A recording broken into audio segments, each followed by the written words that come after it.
Mudah-mudahan jelas ya. Innal hamdalillah nahmaduhu wa nasta'inuhu wa nastaghfiruhu wa natubu ilaih wa na'udzu billahi min syururi anfusina wa min sayyiati a'malina. May yahdihillahu fahuwal muhtad wa may yudlil falan tajida lahu waliyyan mursyida. Asyhadu an la ilaha illallah wahdahu la syarika lah wa asyhadu anna Muhammadan abduhu wa rasuluh la nabiyya ba'dahu amma ba'du.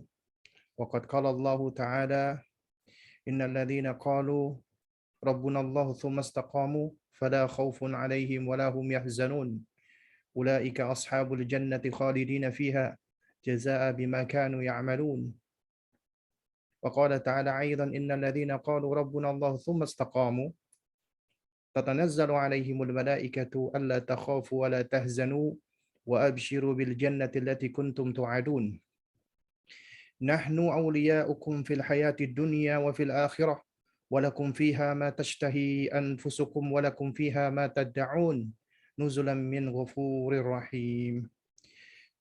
فإن أصدق الكلام كلام الله وخير الهدي هدي محمد صلى الله عليه وعلى آله وسلم وشر الأمور محدثاتها وكل محدثة بدعة وكل بدعة ضلالة وكل ضلالة في النار أما بعد. Para akhwat, para ummahat, rahimani wa rahimakumullah. Alhamdulillah, kita memuji Allah Subhanahu wa taala dengan sanjungan dan pujian yang paling sempurna, yang mana tidak ada yang layak untuk disanjung dengan kesempurnaan, dengan ta'ziman, pengagungan dan mahabbatan, cinta, melainkan hanya untuk Allah dan hanya milik Allah semata. Salawat dan salam juga semoga senantiasa terlimpahkan kepada Nabi kita yang kita cintai, Khalilullah wa Habibullah, Muhammad bin Abdullah bin Abdul Muttalib alaihi salatu wassalam, dan juga bagi keluarga beliau, ahlul bait beliau, sahabat-sahabat beliau, dan siapa saja yang mengikuti mereka hingga hari kiamat. Alhamdulillah, di malam ini Allah izinkan kita ya untuk bersua dalam rangka untuk belajar bersama, tafaqquh fid din, dan antuna semua di sini adalah orang-orang yang Allah Subhanahu wa taala pilih. Allah berikan hidayah, Allah berikan taufik, Allah berikan petunjuk agar bisa menghadiri atau mengikuti kajian kita pada malam hari ini. Yang mana ini semua adalah bagian dari karunia Allah Subhanahu wa taala, hidayah dari Allah Subhanahu wa taala. Nah, ikhwatal kiram, para akhwat dan para ummahat, rahimani wa rahimakumullah. Di malam hari ini kita akan berbicara tentang suatu materi yang sangat penting diketahui oleh setiap muslimah dan setiap muslim. Ya, karena kajian kita adalah muslimah, maka tentunya ini suatu hal yang harus diketahui oleh setiap muslimah. Karena setiap muslimah itu adalah makhluk yang istimewa. Allah Subhanahu wa taala jadikan semua fase kehidupannya itu istimewa. Ketika masih anak-anak, Allah jadikan anak perempuan itu sebagaimana kata Fadilatul Syekh Saleh ya Al-Utsaimin hafizahullahu taala, anak wanita, anak perempuan ya, mereka ini memiliki keutamaan jimaini, 3 jim. Bahkan ada pula sebagian ulama yang menyebutkan ya memiliki 3 keutamaan yang dirangkum dengan 3 huruf jim. Yang pertama adalah jannah. Karena ketika Anda antuna ya, ketika masih anak-anak masih menjadi gadis bagi orang tua antuna, maka sejatinya antuna itu bisa menjadi sebab orang tua masuk ke dalam jannahnya Allah Subhanahu wa taala. Yang kedua, junnah, sebagai penghalang neraka, perisai. Ya, jadi anak wanita itu bisa menjadi penghalang bagi orang tuanya dari siksa neraka. Yang ketiga adalah janib, artinya akan dibangkitkan dekat dengan Rasulullah Shallallahu Alaihi Wasallam. Ya, karena Nabi SAW beliau pernah mengatakan bahwa siapa yang berbuat baik kepada anak-anak perempuannya, maka akan datang di hari kiamat, ya, aku dan dia adalah seperti kedua jariku ini. Menunjukkan tentang dekatnya orang tua yang mereka mendidik anak perempuannya dengan sebaik-baiknya. Jadi ternyata anak perempuan itu juga istimewa. Dan sebagaimana juga ketika wanita telah menjadi seorang istri, ya, menjadi mitra bagi suaminya. Yang namanya mitra, maka tidak selalu dia berada di belakang. Yang namanya mitra, dia akan berjalan bersama, beriringan dan bergandengan tangan. Memang kadang-kadang dia mungkin berjalan di belakang. Namun kadang-kadang dia berjalan di depan. Tapi sejatinya seorang wanita, seorang istri adalah mitra bagi suaminya. Dia berada di sisi atau di samping dan di dekat suaminya. Jadi sama-sama saling membantu, membahu, dan saling bergandengan tangan menuju ke surganya Allah Subhanahu wa taala. Dan wanita Allah jadikan, ya, di antara pintu surganya atau di antara sebab yang dapat menyebabkan wanita masuk ke dalam surga adalah apa? Adalah ketika wanita itu mereka taat kepada suaminya. Sebagaimana sabda baginda Nabi yang mulia alaihi salatu wassalam, "Idza shallatil mar'atu khamsaha." Apabila seorang wanita dia salat 5 waktu, wa shamat syahraha, berpuasa sebulan penuh di bulan Ramadan, ya, wa hafizat farjaha, menjaga kesuciannya, menjaga kemaluannya, menjaga kehormatannya, wa ata'at ba'laha atau wa ata'at zaujaha, dan menaati suaminya, maka ketika di hari kiamat akan dikatakan kepadanya wakila laha ya udkhuli ya min abwabi jannati masyi'ti. Silakan masuk dari pintu surga mana saja yang engkau inginkan. Jadi wanita mulia ketika menjadi istri. Wanita menjadi mitra laki-laki. Menjadi partner bagi laki-laki. Sebagaimana laki-laki juga mitranya wanita. Keduanya saling melengkapi. Ya, jadi tidak dikatakan wanita itu makhluk yang terbelakang. Wanita itu makhluk nomor 2. Tidak. Allah jadikan wanita itu memiliki keistimewaan sebagaimana laki-laki memiliki keistimewaan sendiri-sendiri. Sebagaimana, ya, di dalam firman Allah Subhanahu wa taala, "Lillahi mulkus samawati wal ardi, yakhluqu may yasha." Ya, milik Allah lah langit, kerajaan langit dan bumi, dan Allah menciptakan sesuai dengan kehendaknya. Ya. Wa yahabu liman yasha inathan, ya. Wa yahabu liman yasha adz-dzukura. Kata Allah Subhanahu wa taala, wa yahabu liman yasha inathan. Allah karuniakan kepada siapa saja Allah kehendaki anak-anak perempuan. Kemudian Allah sebutkan Allah karuniakan kepada siapa saja Allah kehendaki anak laki-laki. Di sini kata para ulama, Allah menunjukkan tentang keutamaan wanita sekaligus keutamaan laki-laki. Keutamaan wanita adalah Allah sebutkan inathan, anak-anak perempuan pertama kali sebelum az-dzukura, anak laki-laki. Dan kata para ulama, ketika disebutkan pertama kali wanita itu menunjukkan keutamaan mereka, kemuliaan mereka di sisi Allah. Lalu kemudian di aspek yang kedua, di sisi yang kedua, Allah menyebutkan wanita dengan bentuk nakirah, inathan. Inathan berarti bentuk nakirah, ya, indefinitif. Sementara laki-laki disebut dengan az-dzukur, dengan alif lam ma'rifah, definitif. Ya, karena ada alif lamnya, az-dzukur. Ya, kalau di dalam bahasa Arab itu ada yang namanya nakirah dan ma'rifah. Kalau kita katakan kitabun, biasanya diakhiri dengan tanwin, itu indefinitif. Jadi buku yang kita belum tahu, ya, itu buku yang seperti apa yang dimaksud. Jadi masih sifatnya general, sifatnya masih nakirah. Tapi kalau udah dikasih alif lam Alkitab, maka sudah ma'rifah. Maka udah diketahui yang dimaksud dengan buku itu ketika seseorang menyebutkan Alkitab, itu udah tahu buku apa yang dimaksud. Nah, di sini Allah menyebutkan anak-anak wanita dengan sebut inathan. Ya, inathan artinya ya anak-anak wanita tapi dalam bentuk nakirah. Sementara menyebut anak laki-laki dengan az-dzukura dengan alif lam ma'rifah. Nah, di sini para ulama menyebutkan bahwasanya yang namanya ma'rifah itu ya lebih khusus daripada nakirah, lebih istimewa. Dengan kata lain, bahwa Allah mengistimewakan wanita di satu sisi dan Allah mengistimewakan laki-laki di sisi yang lain. Artinya masing-masing punya keistimewaan. Ya, sehingga kita nggak perlu tertipu dengan seruan kaum feminisme yang mengatakan bahwasanya wanita harus ya mengupayakan kesetaraan gender. Berarti mereka sendiri yang telah merendahkan wanita karena mereka yang berupaya untuk menggaungkan kesetaraan gender. Berarti menurut mereka wanita tidak setara. Ya, padahal Allah tidak membedakan laki-laki dan wanita di dalam beramal.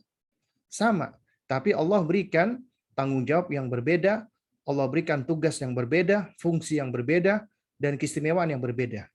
Laki-laki dan wanita itu berbeda, sehingga nggak perlu disama-samakan, nggak perlu disetarakan, karena punya keistimewaan tersendiri. Dan mereka yang berusaha untuk menyetarakan, sejatinya mereka itulah yang merendahkan wanita, merasa inferior, merasa rendah diri. Kemudian yang ketiga, wanita ketika menjadi ibu, maka ibu ini adalah salah satu pintu surga yang berada di tengah. Dan disebutkan di dalam sejumlah riwayat yang yang sebagainya dhaif tapi sebagainya dihasankan oleh para ulama bahwa ya yang namanya surga itu tahta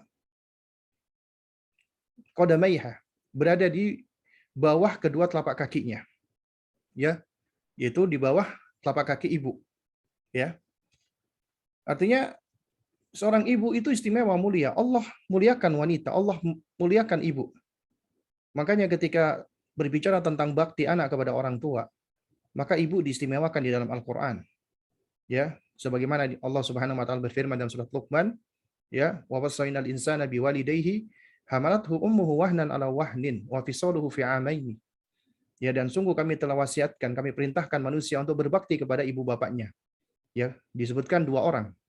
Ya, tapi kemudian Allah istimewakan ibu, hamalathu ummuhu, ibunya yang hamil, mengandungnya. Wahnan ala wahnin, semakin lama semakin berat. Wa fisaluhu fi amaini, dan kemudian menyapihnya selama 2 tahun. Dan ketika ada sahabat yang bertanya kepada Rasulullah tentang kepada siapa kita hendaknya berbakti, pertama kali Nabi menyebutkan sebanyak 3 kali ummuka. Tsumma man ya Rasulullah, ummuka, 3 kali. Kenapa? Karena ibu yang mengandung. Bapak nggak bisa mengandung. Ibu yang melahirkan, bapak nggak bisa melahirkan. Dan ibu yang menyusui, bapak nggak bisa menyusui. 3 hal ini adalah sesuatu hal yang tidak bisa tergantikan. Karena itu wanita adalah istimewa di dalam agama kita. Dan wanita juga berhak untuk mendapatkan hak ya sebagian besarnya sama seperti laki-laki. Ya, kecuali apabila syariat mengkhususkan bagi laki-laki atau mengkhususkan bagi wanita. Ya. Namun dalam hal umumnya amal soleh sama, tapi memang ada hal-hal yang membedakan karena Allah yang lebih tahu tentang makhluknya. Ya, Allah yang lebih tahu tentang apa yang paling tepat dan yang paling baik tentang makhluknya. Dan wanita Allah Subhanahu wa taala jadikan sebagai makhluk yang penyayang. Allah tanamkan di dalam para wanita fitrah penyayang. Apalagi terhadap anaknya. Ya, makanya Nabi SAW ketika menggambarkan, Nabi ketika ingin menjelaskan tentang betapa besarnya kasih sayang Allah itu di-compare dengan kasih sayang ibu. Ya, namun komparasinya adalah komparasi yang tidak sepadan, artinya untuk menunjukkan kasih sayang Allah lebih besar. Dan ini boleh sebenarnya. Sebagaimana riwayat tentang seorang wanita tawanan perang kehilangan bayinya, kemudian dia bersedih dengan kesedihan yang luar biasa. Dan manakala dia menjumpai anaknya, bayinya, dia langsung bergembira dengan begitu gembiranya.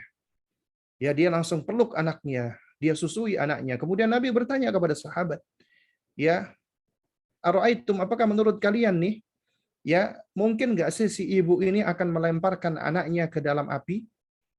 Sahabat sepakat menjawab, Enggak ya Rasulullah, enggak mungkin tega seorang ibu ini. Karena mereka melihat betapa sayangnya ibu ini kepada bayinya. Kemudian Nabi SAW mengatakan, ya innallaha arham, sesungguhnya Allah lebih penyayang daripada sayangnya ibu ini kepada anaknya. Ya, ini menunjukkan apa? Menunjukkan bahwasanya kasih sayang ibu itu begitu luar biasa. Baik, jamaah sekalian para ummahat dan para akhwat, rahimani wa rahimakumullah ya. Ya ini sebenarnya sengaja saya sampaikan di awal ya, sebagai muqaddimah, karena kajian kita adalah kajian untuk muslimah. Bahkan subhanallah ya, majelis kita namanya Darun Nisa ya, kampungnya para wanita, negerinya para wanita, Masya Allah. Dan suatu negeri apabila di dalamnya wanita-wanitanya itu baik, wanita-wanitanya itu saleh, maka insya Allah negeri itu akan menjadi negeri yang saleh. Karena ya, kesolehan wanita itu sangat penting bagi kesolehan dan kebaikan suatu negeri. Makanya apabila ingin merusak suatu negara, rusak wanitanya, hancurkan wanitanya. Dan alhamdulillah ya, ini suatu hal yang patut kita apresiasi ya. Jadi mulai banyaknya para ummahat, para ibu-ibu, ya para muslimah mulai kembali bersemangat untuk belajar dan menuntut ilmu. Namun memang PR kita adalah ketika belajar yang paling berat itu bukan mengawali. Mengawali memang berat. Titik tolaknya adalah dari taubat atau hijrah. Ya. Jadi diawali dengan seseorang misalnya dia sebelumnya belum pernah ngaji, belum pernah belajar, dia masih awam, kemudian Allah berikan dia hidayah, Allah berikan dia taufik, kemudian dia hijrah, dia ngaji, dia belajar. Maka ini adalah bentuk kasih sayang Allah.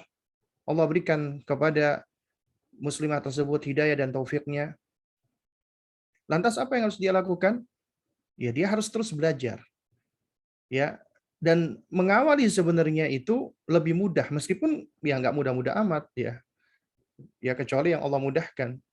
Karena yang lebih sulit daripada mengawali sesuatu adalah mempertahankan. Ya, menjaga agar kita terus belajar. Itu yang berat. Ya. Yang paling berat itu adalah apa? Istiqomah. Ya. Itu yang paling berat. Yang paling sulit adalah kita istiqomah. Sehingga yang namanya istiqomah, ya kita sebagai hamba nggak mungkin bisa istiqomah kecuali dengan pertolongan Allah Subhanahu wa taala. Karena sebagaimana tadi yang saya sebutkan di muqaddimah ya, di apa namanya, di khutbatul ula ya. Allah Subhanahu wa taala ketika berfirman tentang mereka orang-orang yang istiqomah, innal ladzina qalu rabbunallah, sesungguhnya orang-orang yang mengatakan Rabb kami adalah Allah. Jadi qalu rabbunallah, mereka adalah orang yang mengatakan Rabb kami adalah Allah, mereka adalah orang-orang yang mengenal Allah Subhanahu wa taala. Setelah mengenal Allah, mereka benar-benar menunaikan haknya Allah. Haknya Allah di dalam al-ubudiyah, al-uluhiyah. Karena tidak mungkin ya sejatinya ketika seorang itu mengakui Allah sebagai Rabb-nya,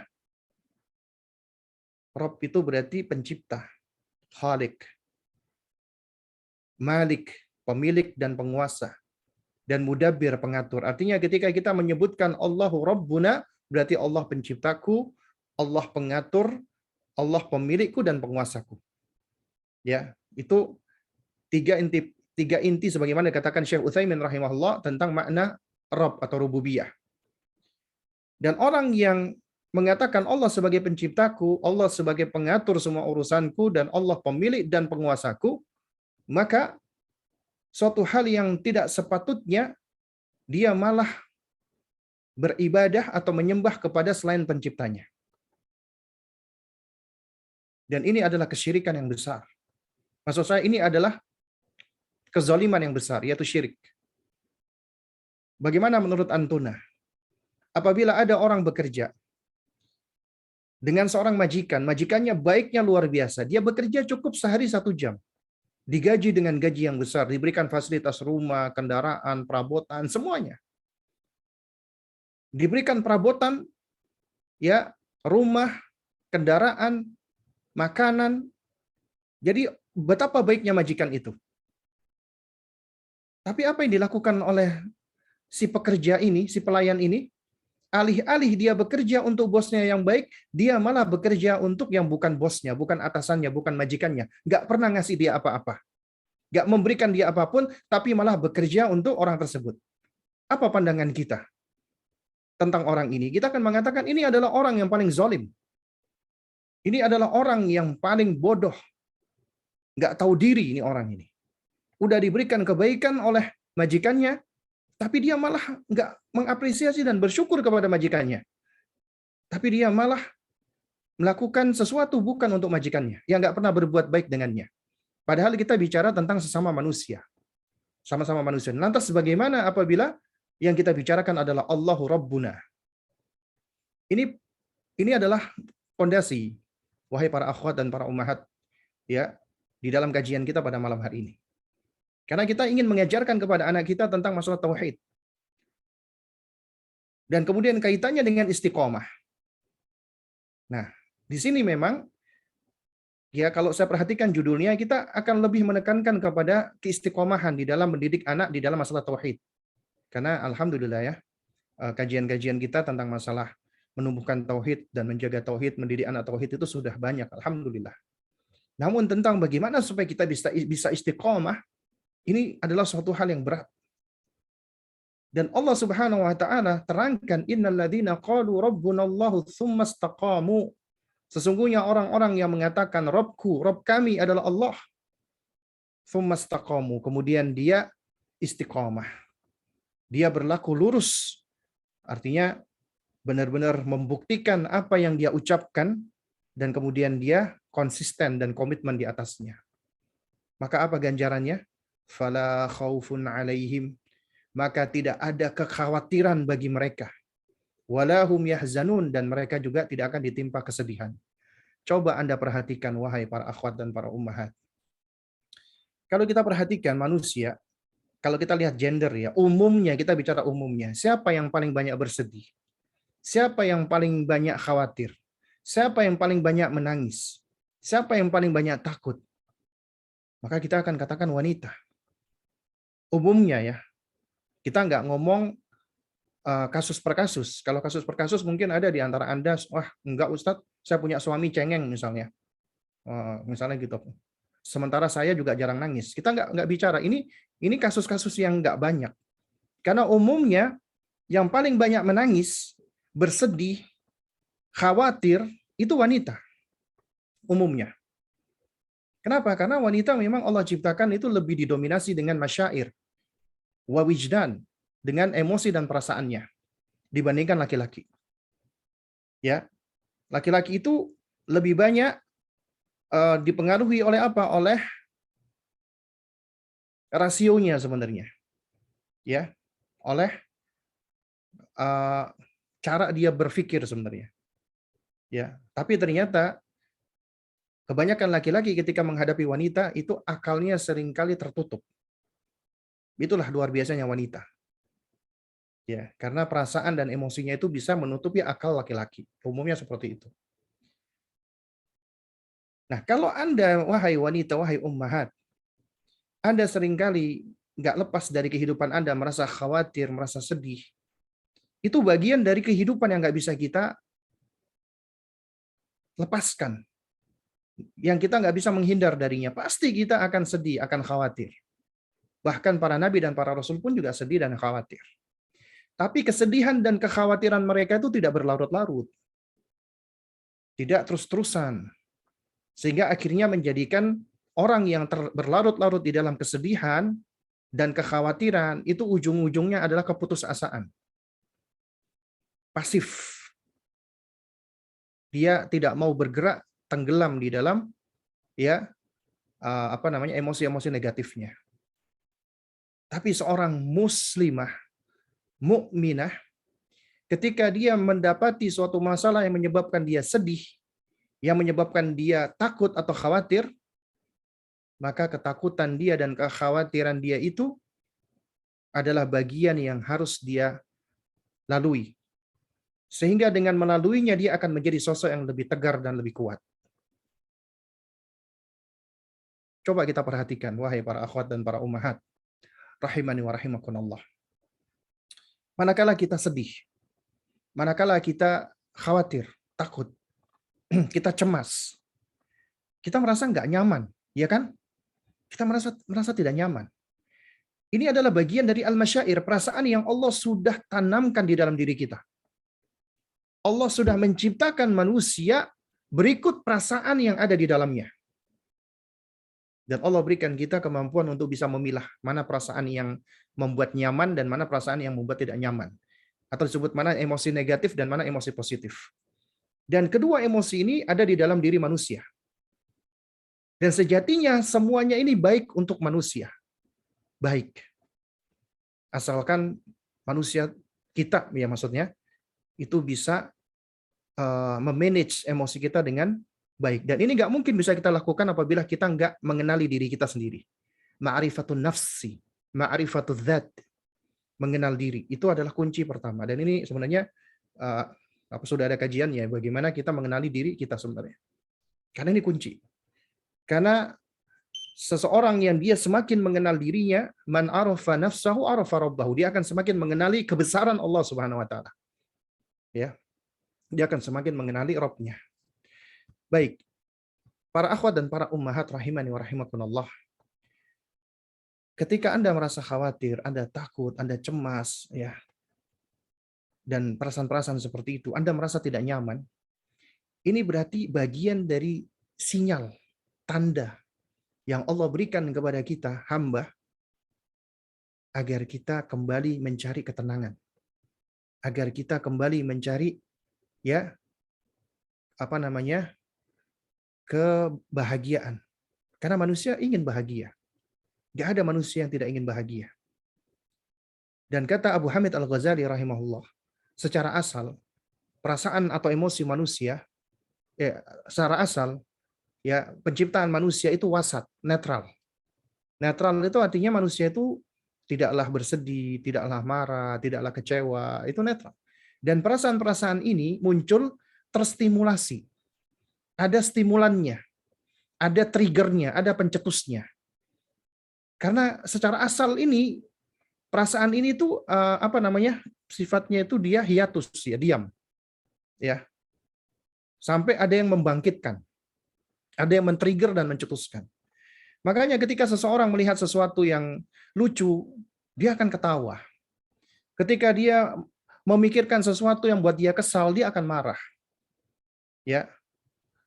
Ketika dia melihat ada sesuatu pemandangan yang menyedihkan atau cerita yang menyedihkan, dia sedih. Itulah manusia. Allah berikan perasaan. Tapi perasaan-perasaan kita ini keluar karena ada pencetusnya. Kalau tidak ada pencetusnya, maka kita dalam kondisi netral. Asalnya seperti itu. Dan seringkali kita banyak lupa dan lalai. Ternyata emosi-emosi yang Allah berikan ini, itu adalah sebagian kecil dari apa yang akan dirasakan oleh manusia-manusia kelak di hari kiamat. Terutama bagi ahlul jannah dan ahlun nar. Bagi para penghuni surga, maka sudah nggak ada lagi rasa takut. Nggak ada lagi rasa khawatir. Rasa cemas, sedih. Nggak ada. Allah udah hilangkan itu semua. Yang ada adalah bahagia, tentram, senang. Ketika di surga. Ini adalah perasaan yang akan dimiliki oleh ahlul jannah. Sementara sebaliknya ahlun nar, penghuni neraka, maka dia akan merasa takut, khawatir, cemas, ya, depresi, frustasi, semua. Perasaan-perasaan negatif itu akan dialami oleh penghuni neraka. Dia nggak akan mengalami yang namanya kebahagiaan, ketentraman. Nggak akan. Ini yang akan dialami oleh ahlul jannah wa ahlun nar, penghuni neraka dan penghuni surga. Kita di dunia diuji oleh Allah dan kita diberikan sedikit dari apa yang akan dirasakan ketika kita nanti telah meninggal dunia dan kita berada di hari hisab, hari perhitungan. Ya. Ini sebagai reminder bagi kita. Karena ketika kita berbahagia, subhanallah. Bahagia itu rasanya nyaman, nikmat ya. Ini adalah kalau kata ya Ibnu Taimiyah rahimahullah, ketenangan, ketentraman dan kebahagiaan seorang hamba yang dia peroleh di dunia itu jannatud dunia. Itu surganya dunia. Surganya dunia. Ketika seorang merasa bahagia, tenang, tentram, Masya Allah. Inilah nanti yang akan dirasakan oleh ahlul jannah, dan ini akan dirasakan oleh mereka abadi selama-lamanya. Tapi kita di dunia, itu perasaan itu temporer. Akan selalu silih berganti. Hari ini kita sedih, besok kita bahagia, besoknya kita sedih lagi, besoknya kita bahagia lagi. Demikian seterusnya. Ini bagian dari proses kehidupan. Ya. Dan demikian pula ketika seorang merasa sedih, merasa cemas, merasa takut, itu adalah bagian dari perasaannya yang mana menunjukkan kita ini hamba yang lemah, dan kita nggak nyaman dengan perasaan tersebut, dan nggak ada yang bisa menolong kita untuk mengendalikan perasaan tersebut kecuali dengan kita mendekat kepada Allah, meminta pertolongan kepada Allah. Dan ini yang akan dirasakan oleh ahlun nar. Dan kita memohon kepada Allah agar kita tidak dimasukkan ke dalam nerakanya Allah. Karena ini yang akan kita rasakan, ketidaknyamanan ini. Dan buah dari istiqamah, kata Allah di dalam surat Al-Ahqaf ini, innal ladzina qalu rabbuna Allah tsumma istaqamu fala khaufun 'alaihim, maka tidak ada ketakutan bagi mereka. Wala hum yahzanun, dan mereka tidak pula ditimpa dengan kesedihan. Ini adalah ganjaran bagi orang-orang yang istiqamah. Dan ini akan mereka peroleh ketika di surga. Ulaika ashabul jannah. Mereka itu adalah para penghuni surga. Khalidina fiha, mereka kekal di dalamnya. Jazaan bima kanu ya'malun, sebagai balasan atas apa yang mereka amalkan, apa yang mereka kerjakan. Di dunia, ketika kita sedih, ketika kita kecewa, ketika kita marah, ketika kita cemas, ketika itu semua tanda bagi kita agar kita segera kembali mencari ketenangan. Ketenangan itu nggak bisa kita peroleh kecuali dengan mengikuti bimbingan pencipta kita Allah. Ada di dalam Al-Quran, ada di dalam tuntunan Nabi, sunnah Nabi yang mulia. Itulah kebahagiaan yang sebenarnya. Dan sejatinya, para akhwat dan para ummahat, kita semua manusia itu ingin mencari kebahagiaan. Semua ingin mencari kesejahteraan. Ingin mencari keselamatan. Ingin mencari kedamaian, ketentraman. Semua manusia. Tapi ternyata keinginan doang, inilah yang dimiliki oleh kebanyakan manusia. Cuman kepengen.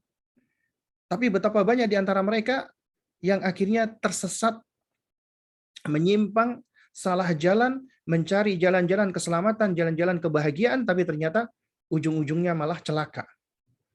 Alhamdulillah, walhamdulillah. Allah berikan kita taufik, Allah berikan kita hidayah, kita berada di atas fitrah, kita berada di atas Islam, kita berada di atas tauhid. Dan inilah yang akan menjadi sebab kita memperoleh kedamaian, ketentraman. Asalkan kita berusaha untuk istiqomah. Kita tetap berada konsisten di atasnya. Karena itu makanya dalam surat Fussilat Allah mengulangi lagi, innal ladzina qalu rabbuna Allah tsumma istaqamu. Ya, sesungguhnya mereka orang-orang yang mengatakan Rabb kami adalah Allah, kemudian dia istiqomah di atasnya. Apa ganjarannya? Tatanazzalu alaihimul malaikah. Malaikat akan turun kepada mereka. Ya, kemudian memberikan berita gembira. Alla takhafu wa la tahzanu. Janganlah kalian takut, enggak usah khawatir, enggak usah bersedih, kata malaikat. Wa abshiru bil jannati allati kuntum tu'adun. Dan berbahagialah kalian. Bergembiralah kalian, ya, dengan apa? Dengan surga yang telah dijanjikan untuk kalian. Ya, surga yang telah dijanjikan untuk kalian. Ini janji Allah bagi orang-orang istiqomah. Artinya keistiqomahan itu dapat menghasilkan, dapat melahirkan kebahagiaan, ketentraman, kesenangan, keselamatan di dunia dan di akhirat. Apabila Anda ingin mencari kebahagiaan, kesuksesan, kebaikan di semua urusan dunia dan akhirat, ada pada keistiqomahan. Ya, ada pada keistiqomahan. Nah, tapi pertanyaannya adalah bagaimana kita bisa istiqomah? Dan kunci bagi seorang ibu yang ingin mendidik anaknya tentang tauhid dan istiqomah di atasnya, maka ibu itu harus istiqomah dulu. Harus berusaha untuk menjadi wanita yang istiqomah. Ya, wanita yang istiqomah. Nah, bagaimana caranya istiqomah? Dan ini memang berat untuk bisa istiqomah. Tapi bukan artinya berat itu nggak mampu kita lakukan. Ya, karena kita tetap oleh Allah Subhanahu wa taala diberikan kemampuan. Meskipun kita nggak bisa mencapai kesempurnaan. Yang Allah lihat adalah sejauh mana upaya kita. Meskipun itu di dalamnya penuh dengan kekurangan-kekurangan. Tapi selama kita sadar dengan kekurangan, kita salah, kemudian kita bangkit lagi, kita jatuh, kemudian kita bangun lagi. Terus seperti itu, maka itulah istiqomah. Karena itu kita nggak mungkin bisa istiqomah kecuali dengan pertolongan Allah. Karena istiqomah itu adalah nikmat dari Allah, karunia dari Allah. Ya, anugerah dari Allah Subhanahu wa taala. Ya.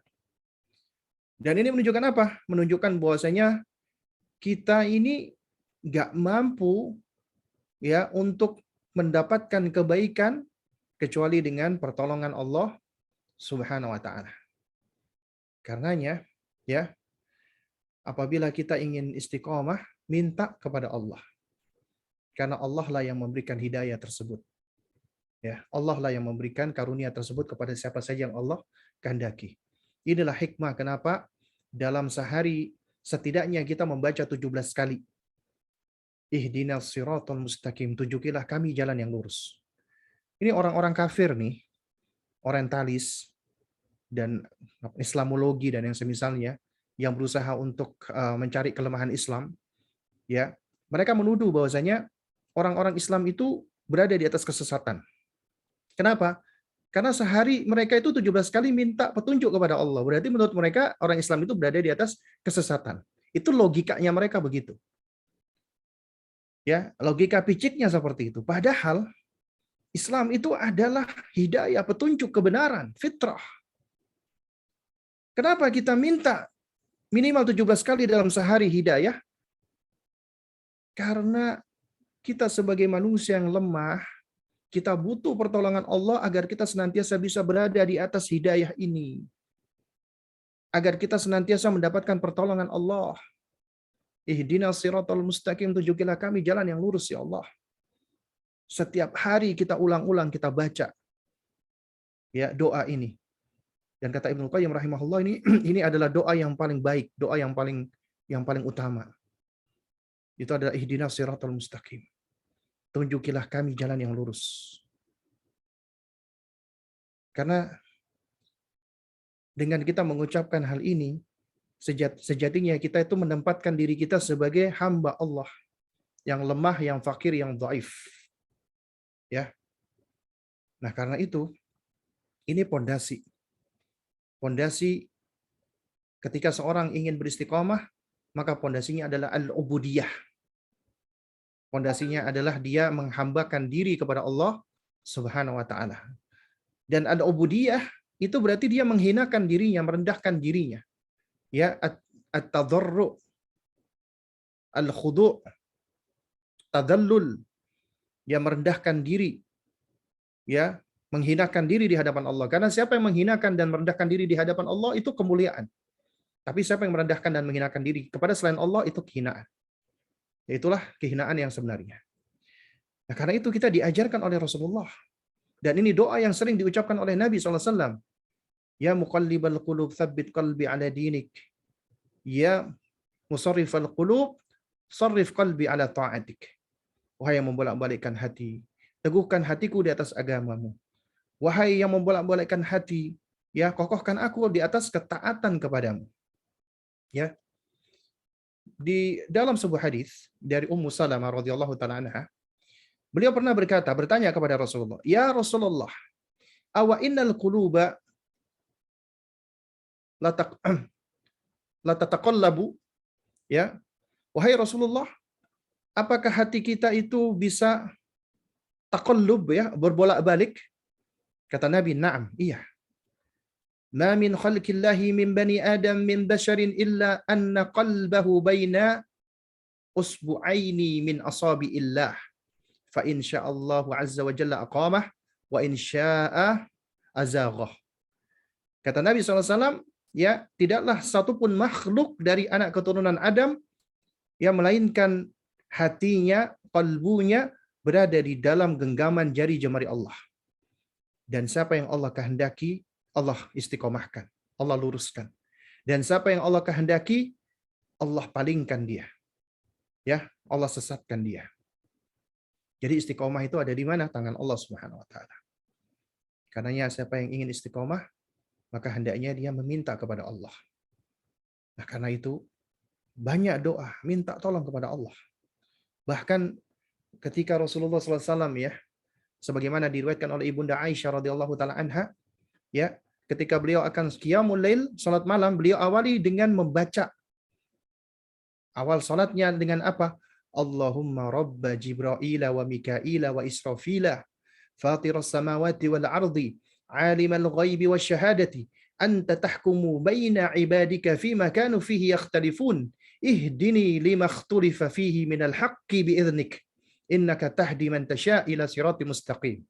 Ini yang dibaca oleh Rasulullah SAW. Ya, ya Allah, Rabbnya Jibril, Rabbnya Mikail, Rabbnya Israfil, ya, pencipta langit dan bumi, yang mengetahui perkara gaib dan yang nyata, engkaulah yang menghukumi, ya, atas hamba-hambamu, atas apa yang mereka perselisihkan.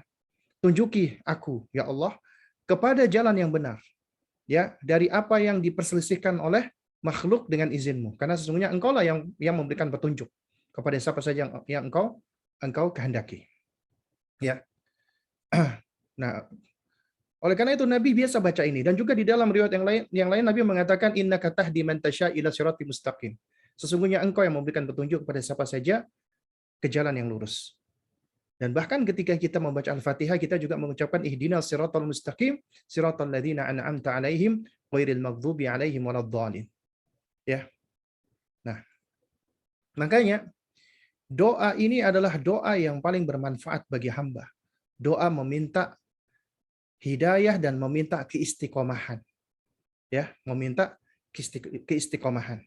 Ya. Nah, karena itu makanya ya jemaah sekalian, Al-Imam Al-Hasan Al-Basri rahimahullah, beliau itu seringkali, ya, ketika ketika beliau akan tidur, ketika beliau selesai dari memberikan majelis pengajian, intinya di kebanyakan waktu beliau seringkali berdoa, Allahumma anta, ya, Allahumma anta rabbana farzuqnal istiqamata.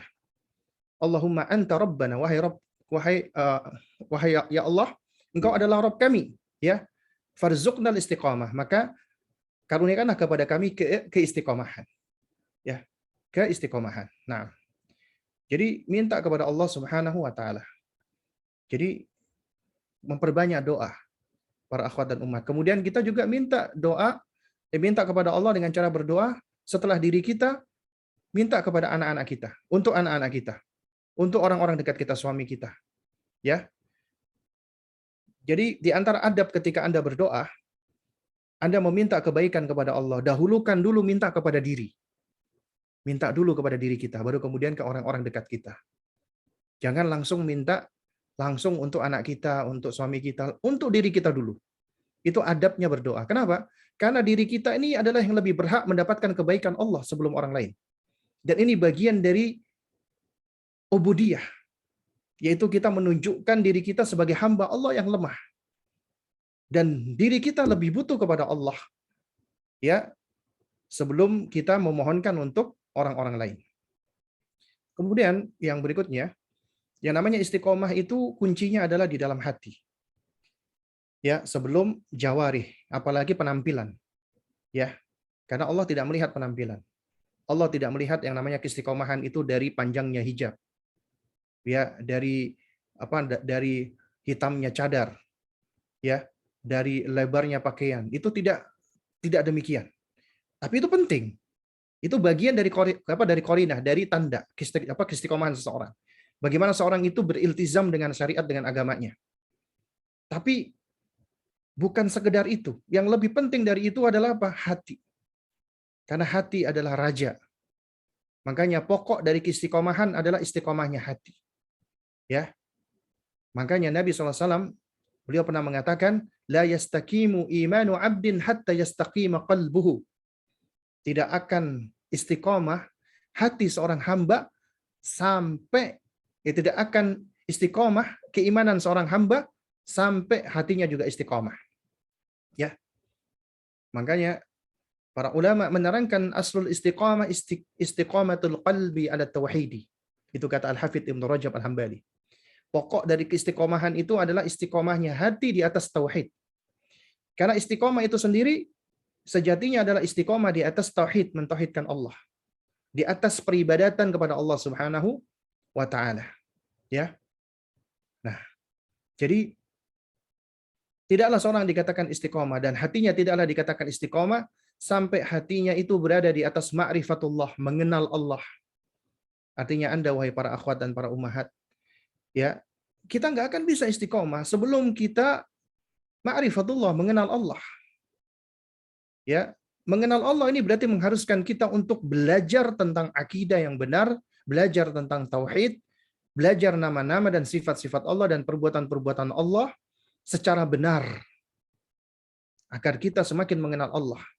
Dengan semakin kita mengenal Allah, maka kita akan semakin cinta kepada Allah, khasyah, takut kepada Allah, semakin mengagungkan Allah, semakin memuliakan Allah, ya, semakin besar harapan kita, menaruh harapan kita kepada Allah, ya, dan kita semakin bersemangat untuk berdoa kepada Allah, bertawakal kepada Allah, ya, dan kita akan selalu bergantung kepada Allah Subhanahu wa taala. Dan itu adalah hati. Demikian pula ketika Anda ingin mendidik anak Anda, ini poin penting juga, adalah didik hatinya pertama kali. Terutama di usia dini. Karena pendidikan keimanan, tauhid pada anak diawali dari usia dini. Bagaimana caranya? Caranya, ya, yang pertama, ketika anak masih dalam janin, maka kuncinya ada pada Anda, ibu. Anda harus banyak mendekatkan diri kepada Allah, bertakarub kepada Allah. Membangun koneksi Anda dengan Allah dengan sedekat-dekatnya. Karena ketika Anda membangun koneksi ini, Anda akan menjadi sosok wanita yang berbahagia, yang tentram, yang damai, yang kuat, yang berani, ya, yang tangguh.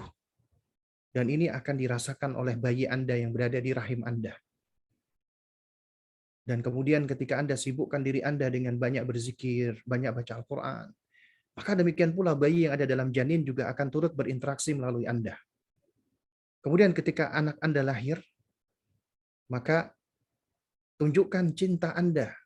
Karena ketika Anda menunjukkan cinta, cintanya orang tua itu merupakan salah satu bagian dari bukti dan wujud atau manifestasi cintanya Allah kepada hamba. Karena Allah yang menciptakan rasa cinta itu kepada Anda, terutama bagi para ibu kepada anaknya. Tunjukkan dengan kasih sayang, kecintaan. Bahkan cintanya seorang ibu itu dikatakan adalah cinta tanpa pamrih. Dikatakan apa? Unconditional love katanya. Ya, cinta tak bersyarat. Ya. Karena seorang ibu ketika ditanya, apa yang paling membuat Anda bahagia? Ketika aku melihat anakku bahagia. Dan seorang ibu dia akan tertawa ketika melihat anaknya ketawa. Seorang ibu akan menangis ketika melihat anaknya menangis. Dan seorang ibu dia rela dirinya sakit asalkan anaknya sehat. Dia rela dirinya tidak tidur, terjaga di malam hari asalkan anaknya tidur nyenyak. Itu subhanallah, luar biasa cintanya seorang ibu. Dan ini adalah karunia Allah yang Allah berikan kepada wanita berupa fitrah bagi mereka. Dan apabila ini ditunjukkan kepada anaknya, anak akan merasakan cinta Allah pertama kali melalui ibunya. Sehingga ketika Anda mengajarkan tentang betapa Allah Maha Baik, Allah Maha Penyayang, Allah Maha Pengasih, mereka akan mudah menerimanya. Kecintaan mereka kepada Allah akan semakin mudah ditumbuhkan. Karena apa? Sebab Anda, wahai para ibu. Sebab Anda, wahai para ummahat. Karena itu jaga fitrah Anda. Jadilah wanita yang penyayang, terutama kepada anak-anak Anda. Seberat apapun masalah Anda, terutama dengan suami, ini seringkali yang merusak fitrahnya wanita. Jengkel sama suaminya, disalurkan kepada anaknya. Itu bisa merusak fitrah.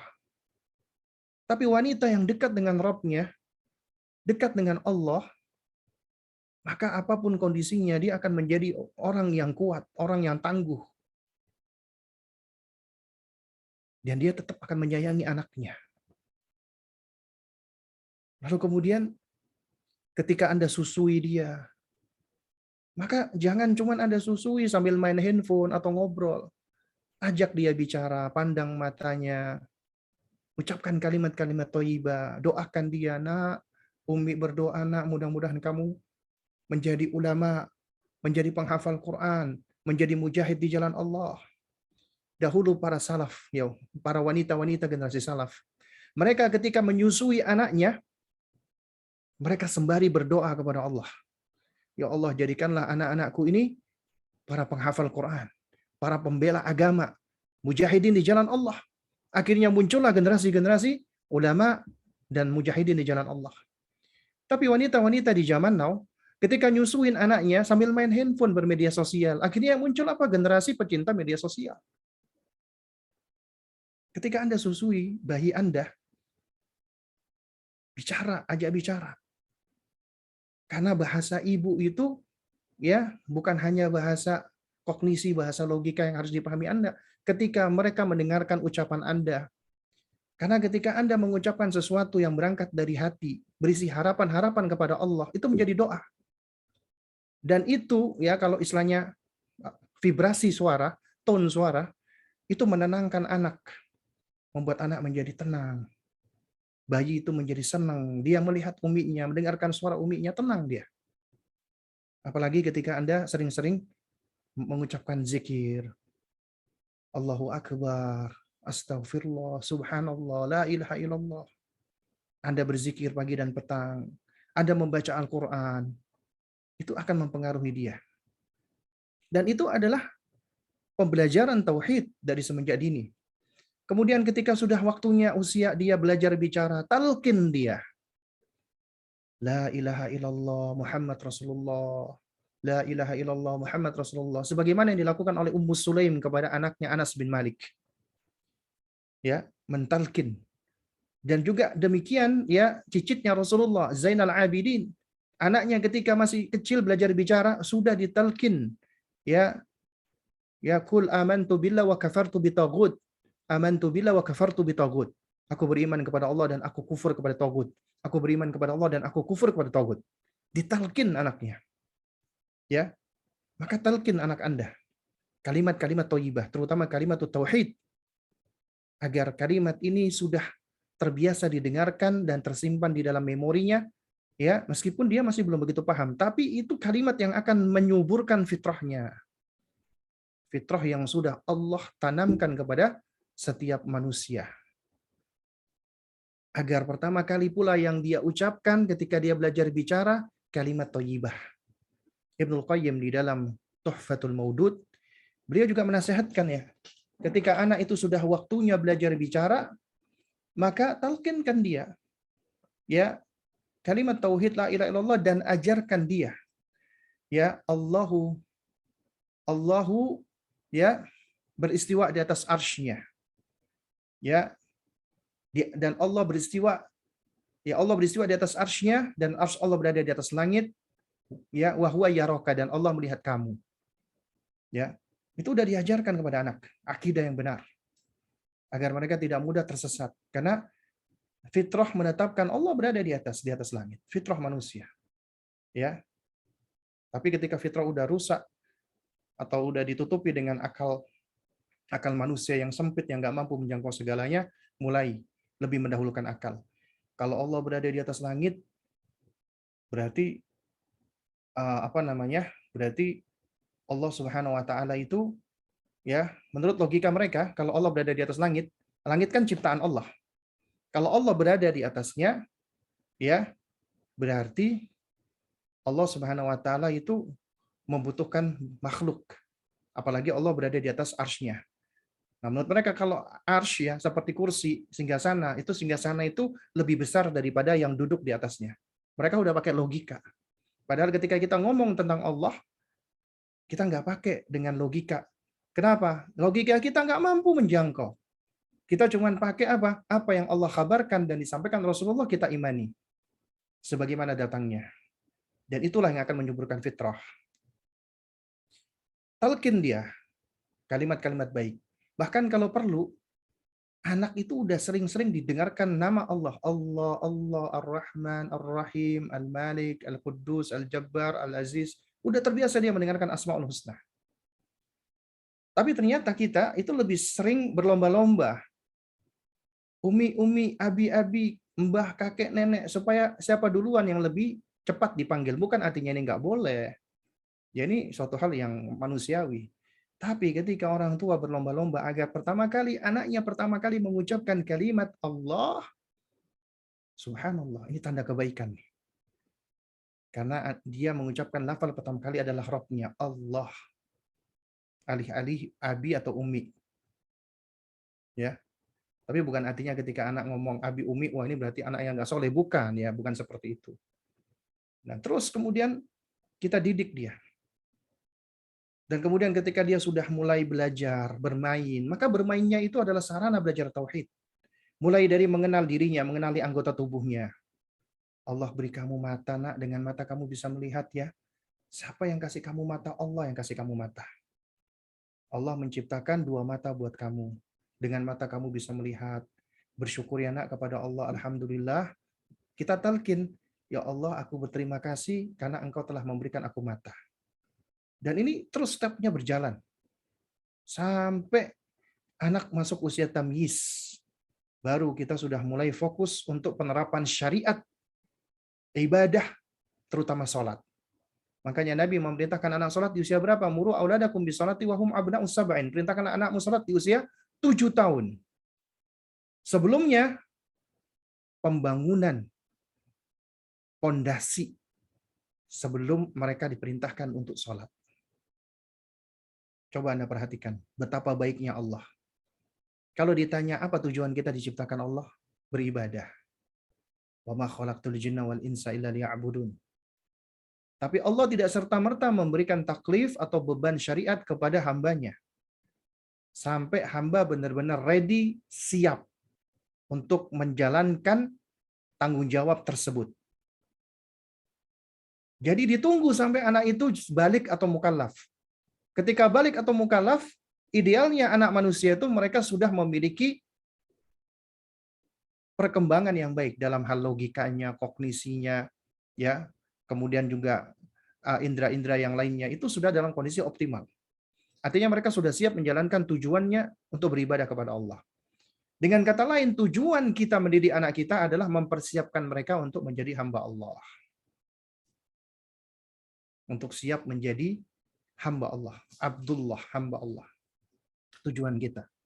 Allah titipkan anak itu kepada kita. Jadi anak itu titipan Allah, bukan milik kita. Karena betapa banyak orang tua itu nganggap anaknya itu miliknya, itu anak-anak gue. Ya mau gue apain ya terserah gue. Bukan, itu anak yang Allah titipkan kepada Anda. Milik Allah, sebagaimana diri Anda, mata Anda, tangan Anda, wajah Anda, semua yang ada pada Anda itu milik Allah. Allah titipkan kepada Anda, harus Anda jaga. Jadi diri kita juga harus kita jaga. Makanya kita harus memulai perbaikan dari diri kita. Karena yang paling dekat dengan diri kita adalah diri kita sendiri. Ku anfusakum wa ahlikum nar. Jagalah diri kalian, baru kemudian keluarga kalian dari neraka. Maka menjaga diri penting. Bagaimana caranya? Dengan kita mensolehkan diri kita pertama kali. Sebelum kita berusaha untuk mensolehkan anak kita. Dan kita nggak mampu mensolehkan anak kita, kecuali dengan pertolongan Allah. Dan kita hanya bisa akhdul asbab, mengambil sebab. Ya, untuk bisa mensolehkan anak-anak kita. Baik, jamaah sekalian mulakan Allah, sebenarnya materinya panjang ya. Nah, cuman waktu kita singkat. Ya, baik. Jadi, di sini saya akan berikan beberapa poin. Bagaimana supaya kita bisa mendidik anak tentang tauhid. Kalau kita bicara istiqomah tadi, ya berarti memang kuncinya ya, kita harus banyak meminta istiqomahan kepada Allah. Dengan cara berdoa. Kemudian istiqomah itu adalah di hati. Sehingga kita pun juga harus mengawali semuanya dari hati. Karena hati adalah pondasi. Ya. Terus kemudian juga ya yang dituntut oleh Allah kepada kita adalah as-sadad, bersikap lurus semampunya. Apabila nggak mampu untuk bisa benar-benar istiqomah, minimal dia muqarabah, bukan muraqabah ya, muqarabah. Muqarabah artinya berusaha mendekati keistiqomahan meskipun kita nggak mampu sempurna. Ya, makanya Nabi SAW seringkali berdoa dan mengajarkan doa Allahumma hdini wasaddidni. Ini doa yang diajarkan Nabi kepada Sayyidina Ali radhiyallahu taala anhu. Ya Ali kul Allahumma hdini wasaddidni. Ya Ali, ya katakanlah, ya Allah, berikanlah aku petunjuk dan luruskan aku. Ya. Dan luruskan aku. Nah, dan wasaddidni sadat itu artinya kata para ulama berusaha untuk mencocoki dan meneladani petunjuk Nabi SAW. Tapi tentunya kita nggak akan sanggup untuk bisa mengikuti secara sempurna Nabi. Makanya Allah di dalam surat Fussilat mengatakan fastaqimu ilaihi wastaghfiruh. Ya, maka tetaplah kalian istiqomah dan mohonlah ampun kepada Allah. Kenapa diikuti istighfar? Karena kita nggak bisa benar-benar sempurna. Kita pasti memiliki kekurangan. Yang menambal dari kekurangan kita itu adalah istighfar. Mohon ampun kepada Allah. Makanya setelah kita selesai sholat itu subhanallah ya, adalah tamannya ibadah. Karena di dalam sholat itu terkumpul segala bentuk ibadah. Dan seharusnya setelah sholat kan, sebagaimana muadzin menyebutkan hayya 'alas shalah, hayya 'alal falah. Berarti kita seharusnya mendapatkan kemenangan. Ketika kita mendapatkan kemenangan kan, logika kita seharusnya mengatakan selesai sholat kita mengucapkan alhamdulillah. Kita bersyukur kepada Allah. Tapi dituntunkan oleh Nabi tidak. Apa dituntunkan Nabi? Oleh Nabi SAW?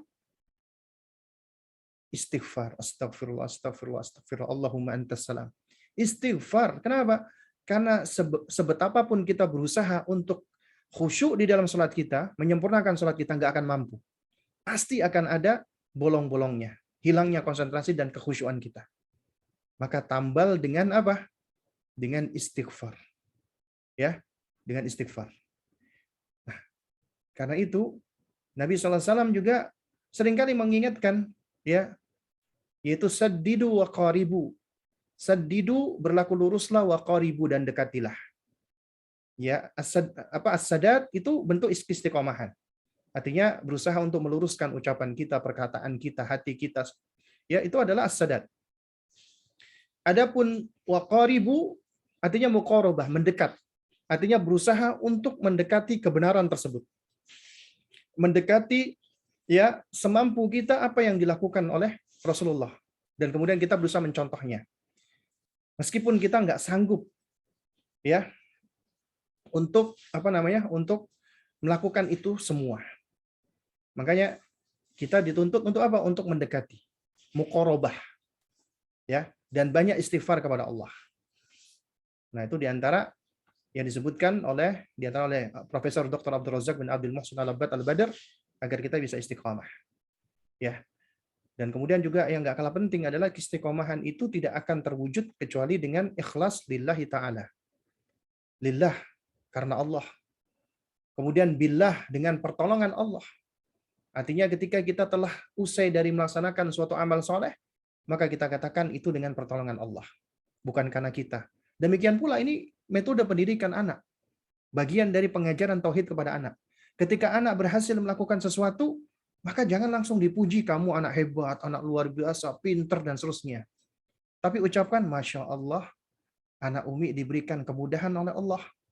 Anak Umi ya dimudahkan oleh Allah sehingga anak Umi Allah karuniakan dengan kesuksesan. Allah yang berikan kamu kemenangan. Allah yang jadikan kamu menang. Seharusnya demikian. Bukan, kamu memang hebat, bisa menang. Kita seringkali cuma sekedar muji. Tapi pujian yang benar itu selalu kita ingatkan anak, semua yang dicapai oleh anak nggak lepas dari pertolongan Allah. Billah. Ya, dengan pertolongan Allah Subhanahu wa taala.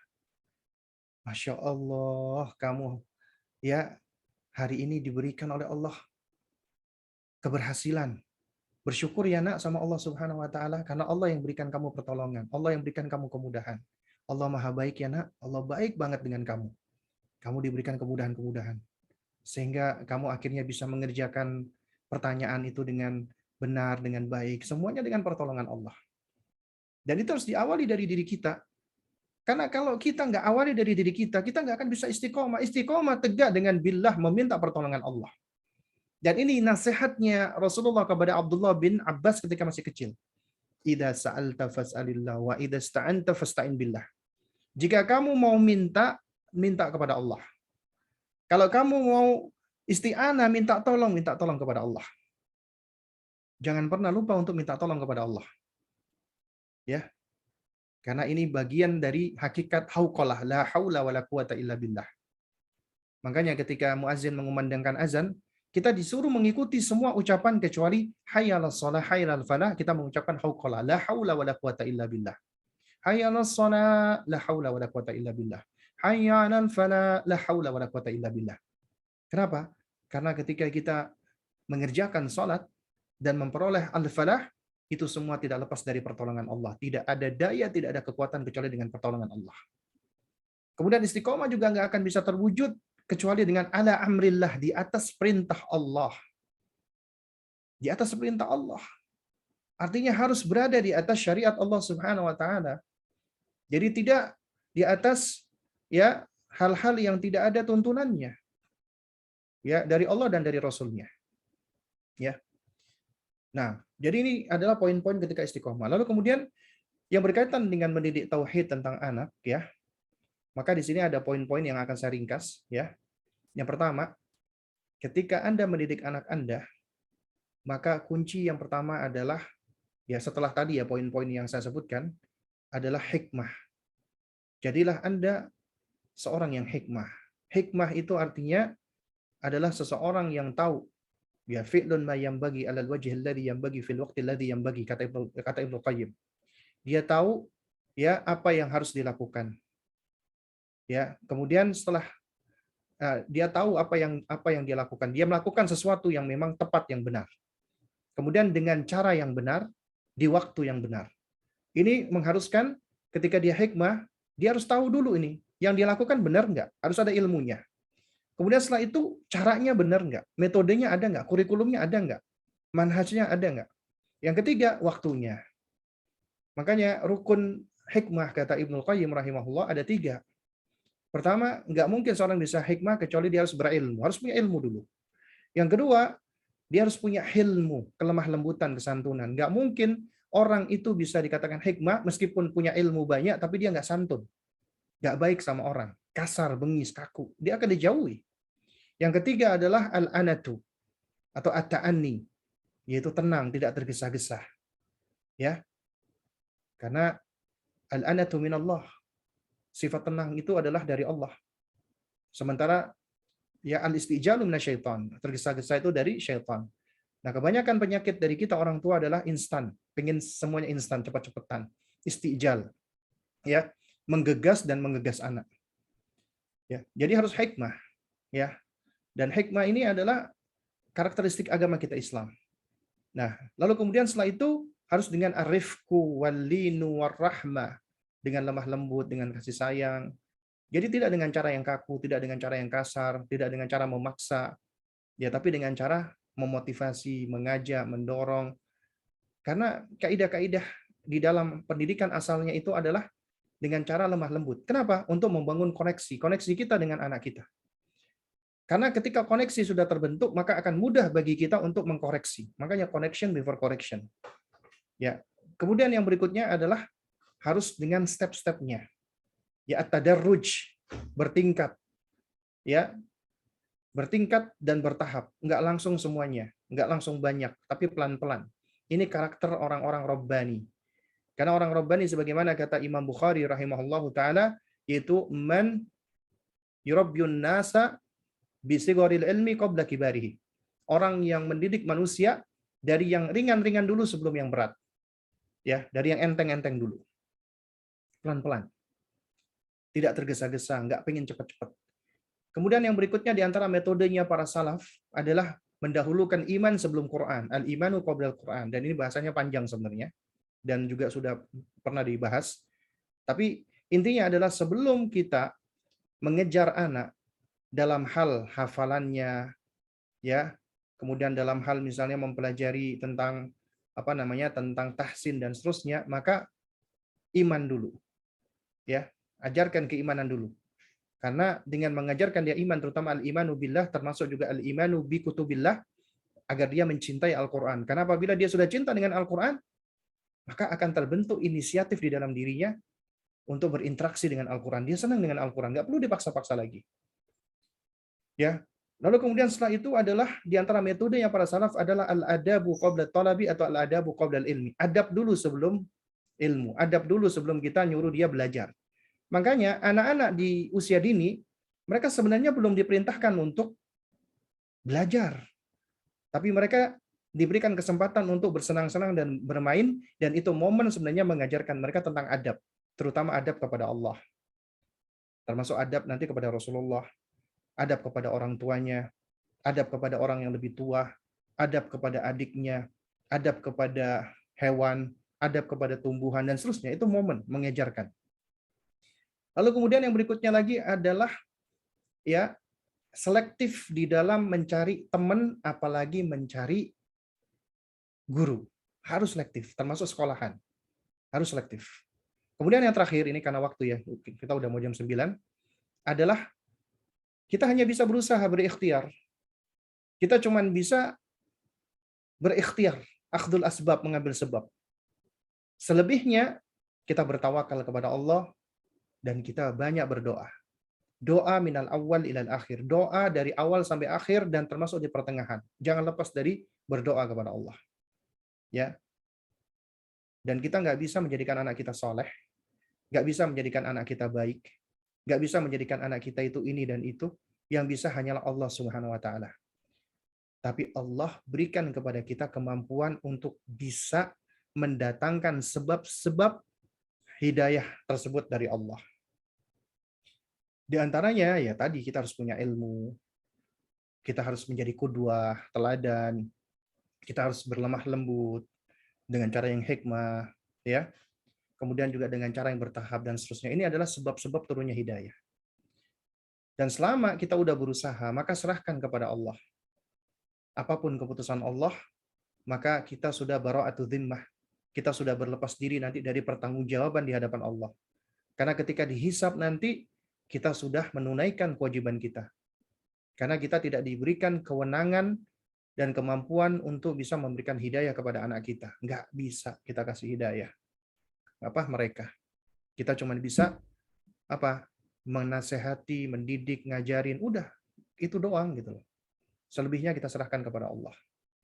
Mudah-mudahan yang sedikit ini bisa memberikan manfaat. Ya, selanjutnya waktu dan tempat saya serahkan kembali kepada moderator kita. Nah,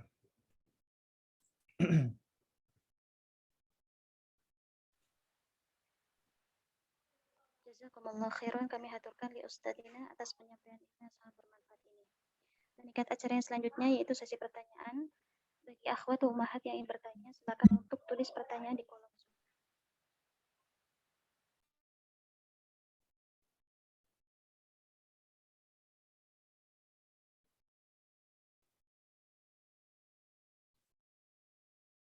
ya silakan Ummu Akmal yang udah resen. Nah, tafadhali.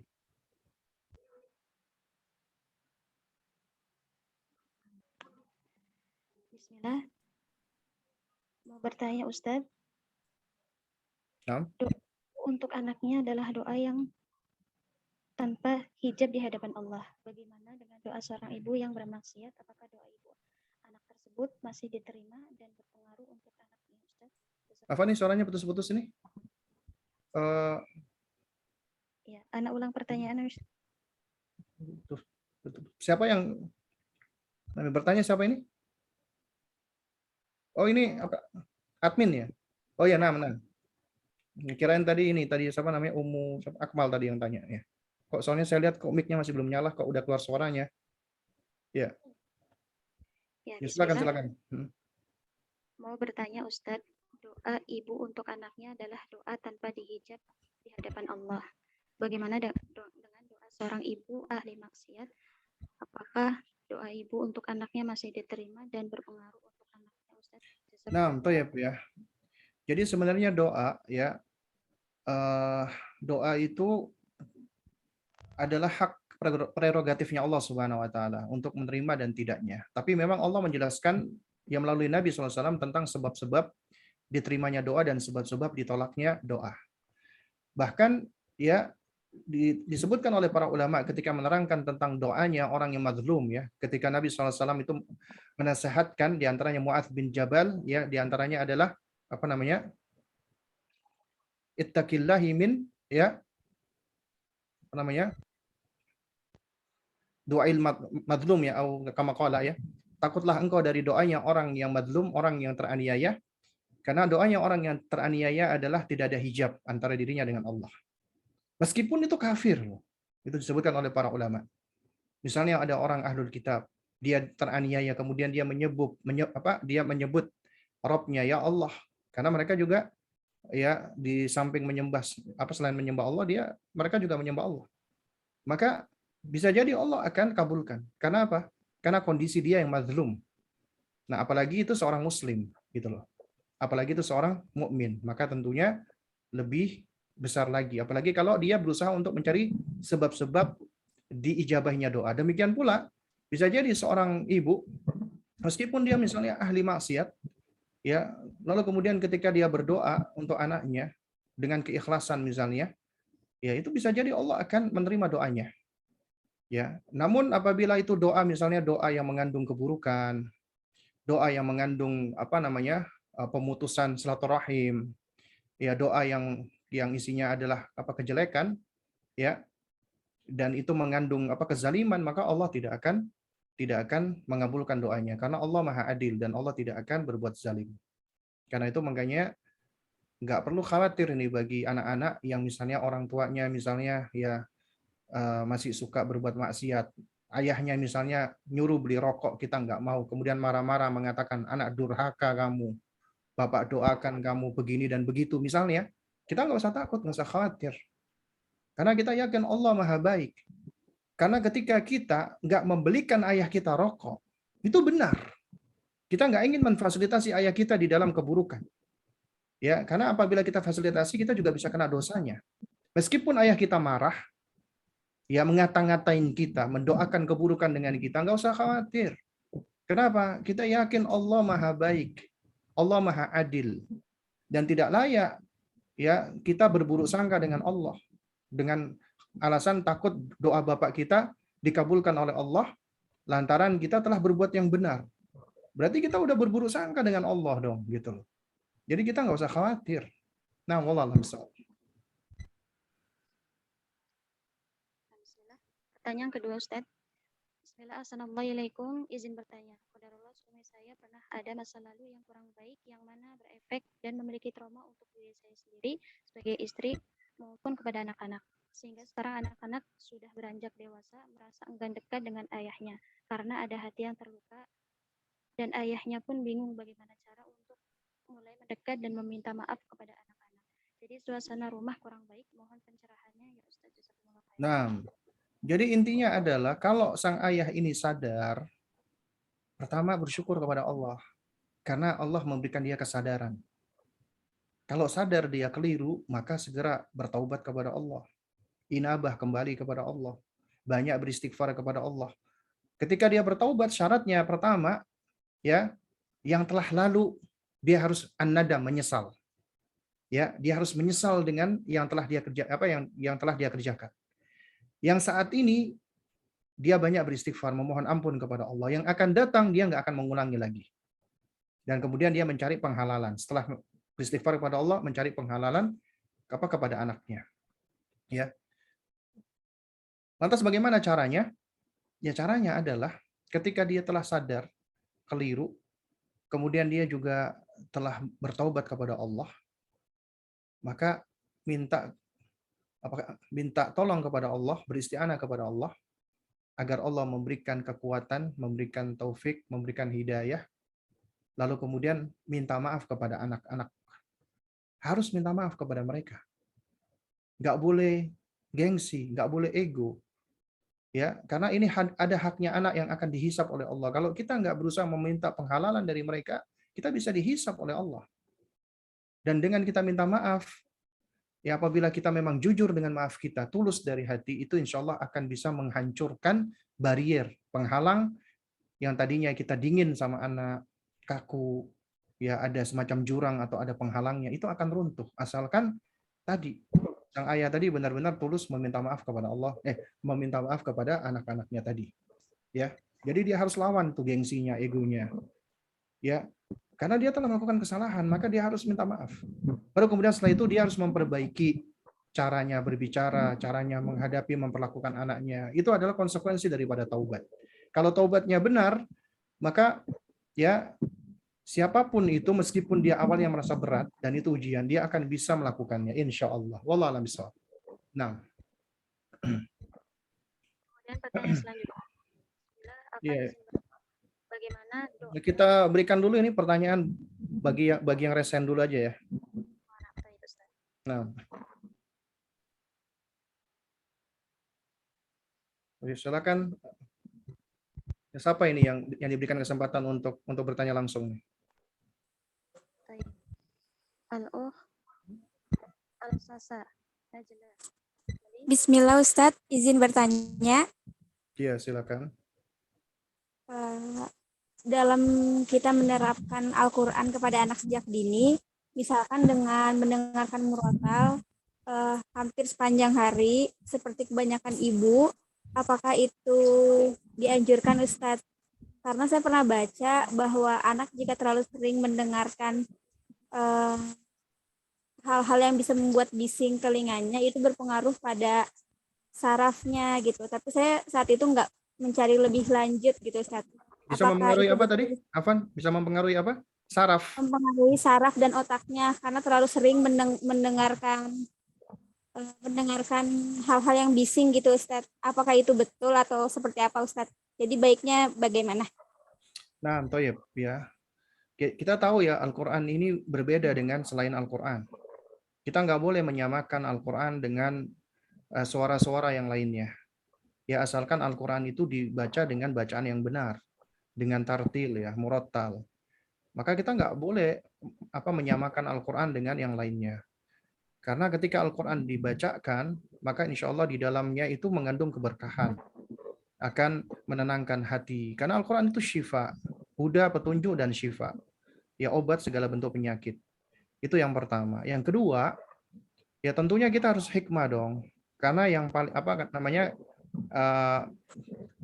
perkara yang paling baik itu adalah yang pertengahan. Artinya ketika kita nyetel murotal, ya jangan kenceng-kenceng juga gitu loh. Ya secukupnya. Jadi suaranya juga tidak sampai membuat telinga menjadi sakit, ya kan? Karena itu juga suatu hal yang nggak baik. Bahkan juga ketika kita berada di masjid, ya kita tilawatul Quran, juga kita nggak dianjurkan, bahkan tidak dibolehkan mengangkat suara tinggi-tinggi sehingga bisa mengganggu orang yang sedang beribadah yang lainnya. Ya, itu yang kedua. Kemudian yang ketiga, ketika Al-Quran itu dibaca, maka harus istima, harus disimak dengan baik-baik, bukan sekedar simak ya. Maksudnya ada dua kata ini ya, simak dan istima. Simak itu cuma sekedar dengar. Istima itu mendengar dengan dengan konsentrasi, menyimak istilahnya, menyimak dengan sungguh-sungguh, dengan seksama. Itu istima. Al-Qur'an itu fastami'ulah. Yaitu didengarkan dengan sungguh-sungguh. Ya. Itu namanya istima. Jadi bukan cuma sekedar simak.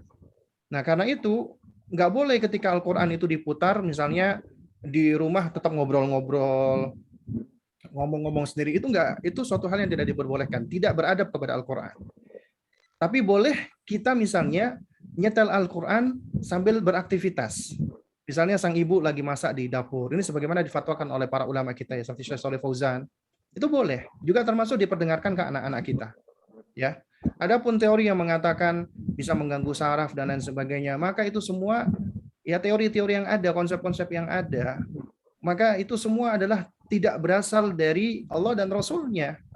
Kullu qaulin yukhad wa yutrak. Setiap ucapan selain ucapan Rasulullah boleh diterima, boleh ditolak. Apalagi ini orang yang nggak jelas siapa yang ngomong, ya. Maka kita nggak perlu tengok. Yang kita tengok adalah yang jelas-jelas saja, yang sudah ada dalilnya, ya. Dan kita tahu bahwasanya membiasakan anak untuk mendengarkan Al-Quran itu baik, tapi tentunya dengan cara yang juga baik ya. Tidak dengan cara dipaksa, tidak dengan suara yang kenceng ya, atau dengan cara-cara yang kurang bijak. Nah, wallahu a'lam bishawab. Ustadz Afwan, apa boleh satu pertanyaan lagi? Ya, ya silakan. Begini Ustadz, jika di lingkungan kita adalah lingkungan yang umum mayoritasnya, jadi doa makan itu doa-doa umum gitu Ustadz, tidak berlandaskan dengan Al-Quran dan Sunnah. Itu baiknya kita lebih baik pindah rumah atau seperti apa Ustadz? Karena khawatir ke dalam pendidikan anak seterusnya. Ini posisinya saya belum punya rumah tetap Ustadz, masih mengontrak gitu, jadi nomaden. Itu untuk diri atau untuk anak gitu yang dimaksud? Untuk anak Ustadz, karena kan kalau bermain di sini kan bermain gitu. Nah, toib, ya barakallahu fik ya wa fiha. Jadi sebenarnya begini ya. Jika kita memang sudah memiliki kemampuan untuk bisa memiliki rumah sendiri, apalagi berkeluarga, maka tentunya lebih baik kita tinggal sendiri. Ya, bahkan juga para ulama ketika memberikan nasihat tentang mencari rumah itu al-jaru qabla dari. Lihatlah tetangga sebelum engkau menentukan rumah. Karena penting, misalnya tetangganya misalnya banyak ya bikin maksiat atau melakukan perbuatan-perbuatan yang nggak layak, maka kita jangan tinggal di tempat-tempat yang dekat dengan tetangga seperti itu. Nah, apalagi orang-orang yang ada di dalam rumah kita, ya. Nah, ini juga tentunya sangat besar pengaruhnya. Tapi tentunya di sini ada perincian. Yang pertama, kalau kita memang harus tinggal dengan orang tua kita, dengan keluarga kita, maka ya kita harus berusaha untuk bisa apa ya namanya beradaptasi ya di tempat itu dan dimanapun kita berada ya karena kita tidak selalu mendapati kondisi yang ideal. Tapi kalau kita memang sanggup untuk tinggal sendiri tentunya lebih baik. Tapi kalau misalnya kita belum sanggup, apa yang kita lakukan? Ya sudah, kita berusaha untuk tetap ya berikhtiar semaksimal kita. Misalnya di rumah, misalnya baca doa-doa yang tidak ada tuntunannya dari Nabi. Nanti bisa mempengaruhi anak kita. Ya itu berarti peran kita sebagai orang tuanya, ya sebagai ibunya atau sebagai bapaknya, ya harus mengajarkan kepada anak yang benar dan yang keliru, dan mengajarkan kepada anak untuk berani beramar ma'ruf nahi mungkar. Ya, misalnya kakeknya baca doa yang tidak ada tuntunannya, kemudian anak mendengarkan. Nah, lalu kemudian ya kita ingatkan ke anak kita, nak, ya kita talkin dia ke doa-doa yang lainnya, doa-doa yang sahih. Nah, kalau kamu mau makan ini ya nak ya yang dibaca ya. Ya. Jadi seharusnya seperti itu. Nah, sebenarnya doa mau makan itu setahu saya kan adalah nggak ada yang sahih. Ya, paling cuman bismillah ya. Mengucapkan basmalah. Ya, itu yang paling sahih. Adapun doa-doa yang lainnya itu ulama berbeda pendapat. Ya, ulama ahli hadis itu memang berpendapat hadisnya dhaif. Tapi ya juga tidak semestinya kita juga bersikap kaku dan bersikap apa namanya ini ya langsung bersikap kurang bijak ya, kayak langsung sudah dicap ini udah menyimpang dan sebagainya. Itu suatu hal yang kurang bijak ya. Misalnya doa yang sering diajarkan ya Allahumma barik lana fima razaqtana wa qina adzabannar. Misalnya itu diucapkan dibaca ya. Nah, itu bisa menjadi momen pembelajaran. Masya Allah, nah itu yang dibaca itu adalah doanya baik. Allahumma barik lana fima razaqtana wa qina adzabannar. Nah, tapi ternyata ya sebenarnya doa ini nak itu tidak dipraktekkan oleh Nabi gitu loh. Nabi cuma mempraktekkan membaca basmalah bismillah misalnya. Ya. Nah, cuman sesekali dua kali ya boleh-boleh aja kita baca doa. Artinya kita mau makan ya atau di dalam momen-momen yang lain kita baca doa yang baik itu boleh-boleh aja. Ya. Tapi tidak kita senantiasakan. Ya, dan juga bagi mereka yang menganggap itu hadisnya hasan dengan berpendapat dengan ulama juga kita nggak boleh mengingkari dengan pengingkaran yang keras. Ya. Nah, jadi seharusnya kita bersikap bijak kecuali kalau itu memang bid'ah yang jelas, yang nyata ya, yang memang yang uh, memang wadih ya, maka ya kita juga ya bisa menunjukkan sikap yang lebih tegas lagi sebenarnya. Ya, wala kulihal ya, kalau memang bisa pindah tentunya lebih baik karena kita akan bisa membangun atmosfer sendiri, iklim di dalam rumah kita sendiri, kita akan lebih mampu untuk melakukan tasfiyah wa tarbiyah. Kita bisa membersihkan yang buruk dan kita bisa mendidik dengan pendidikan yang baik. Nah, tapi tentunya kita nggak bisa terus-terusan itu ya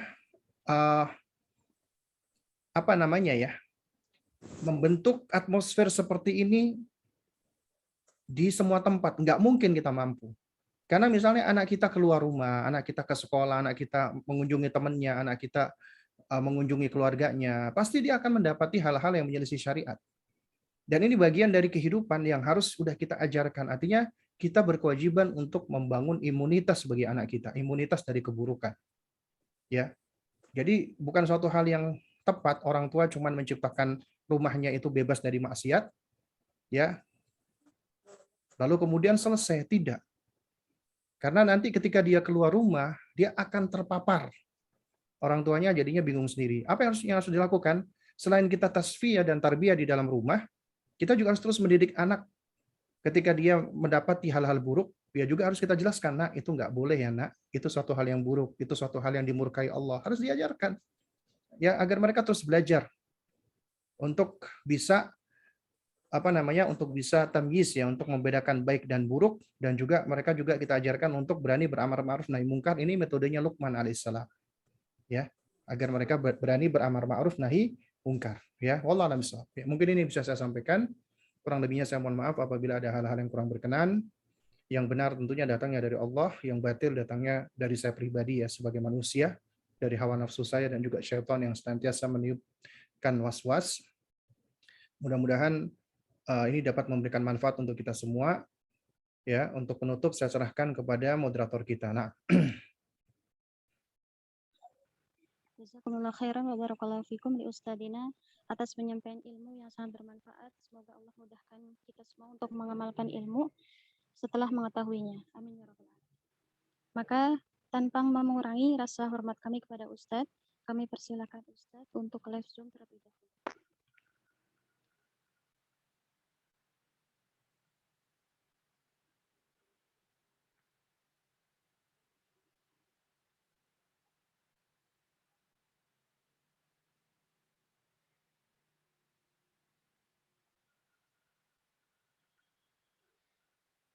Baik, untuk meningkat acara yang selanjutnya, yaitu pembacaan sistem door prize. Nah, di sini ada beberapa yang perlu kita ketahui mengenai sistem door prize. Ada syarat-syaratnya. Silakan Antuna simak.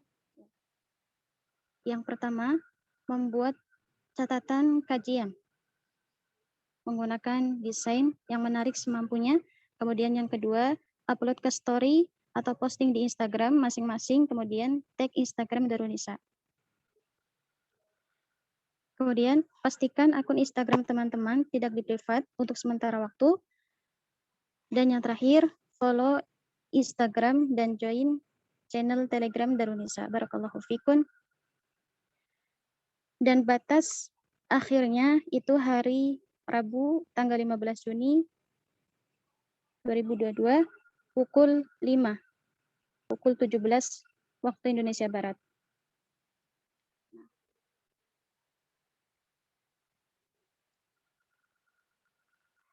Taib jazakumullah khairan.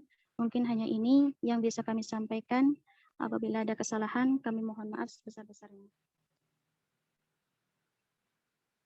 Allahumma rzuqna al-amal ba'dal ilmi. Barakallahu fikun. Nakhtatim bidu'ai kafaratil majlis. Subhanakallahumma wa bihamdika asyhadu an la anta astaghfiruka wa atubu ilaik. Wassalamualaikum warahmatullahi taala wabarakatuh. Waalaikumsalam warahmatullahi wabarakatuh. Waalaikumsalam warahmatullahi wabarakatuh. Jazakallahu khairan. Khairan wa barakallahu fikum.